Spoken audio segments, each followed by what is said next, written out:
I'm Dr Lizzie Burns. I want to show you how to fold your own square. Now, the reason I'm going to do that is because I'm introducing to you, if you haven't already discovered it, origami. Origami is a Japanese word meaning paper and folding. It's just paper folding, but it turns out the possibilities are endless and rather exciting.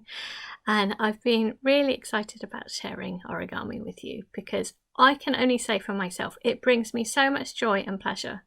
And it's a lovely way of focusing the mind, giving yourself a little bit of challenge, lots of discovery. And I hope maybe that you can watch and listen to a film which is with Yuen Ha, who is a lady who I met at the British Origami Society, and she's visually impaired, but she does amazing origami just to encourage you that you absolutely can do incredible things. And she has such a positive attitude, and she has lots of good advice in there as well. So she's been trying to help me explain how I can share origami to you. So we thought maybe we could have first of all a video showing you just how to make a square and to introduce some basic concepts for origami. And once you do that, you're set to really explore and do many things. I've also recorded 3 other folds as well, so there's lots you can do: a beating heart, a little duck, and a modular star. So there's lots to really enjoy and have a go at. So for a square, I assume you could order some origami paper, but actually any paper will do. So it's the most accessible thing to do, any paper at all. So I'm going to show you how to make a square. It happens to be from an A4 piece of paper, because I figure most people would have that at home. So I am going to show and try to explain as well. So I'm going to grab something to press on. I find it always good to have a solid surface. And I'm going to show you how to do this from an A4 piece of paper.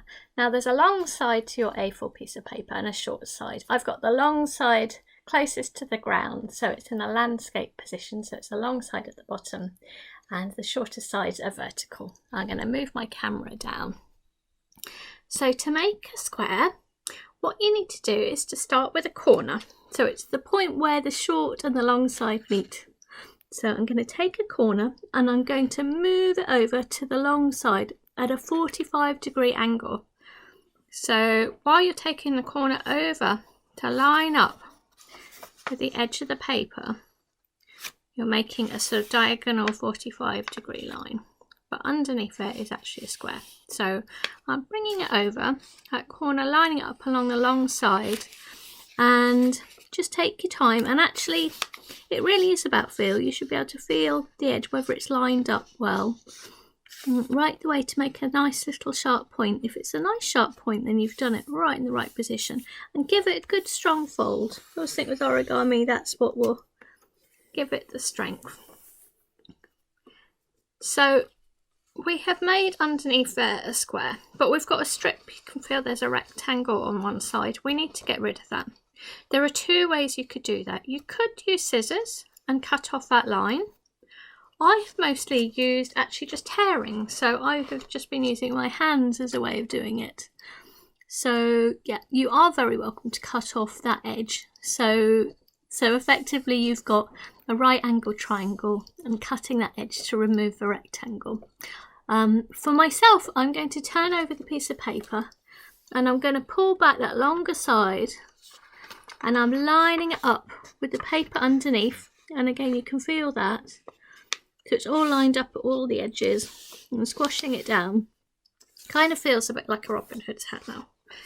And to remove the rectangle, one way you could do it, you can either cut off that edge with scissors, maybe that's easier, or you can tear it, and I'm going to show you how I do it, which I like the tearing. But you definitely have to have it on a nice flat surface to do that, and a good strong fold. So if you do a little tiny nick on that edge of that fold, which is the edge of your square, tiny nick, and then put your hand very close to that fold line, and then you can hopefully just tear off that line. Whoops. As you can see, it can run, so a little bit sticking out. You could always use scissors or tear it off. So also to explain with origami, there tends to be really just two main types of fold. So one fold, it dips in, so it's what's called a valley fold, it's going inwards. And if you feel it from the other side, it's a mountain, it's sticking up. So I may use some of those terms, we'll see. But hopefully you've got a square and the possibilities are endless.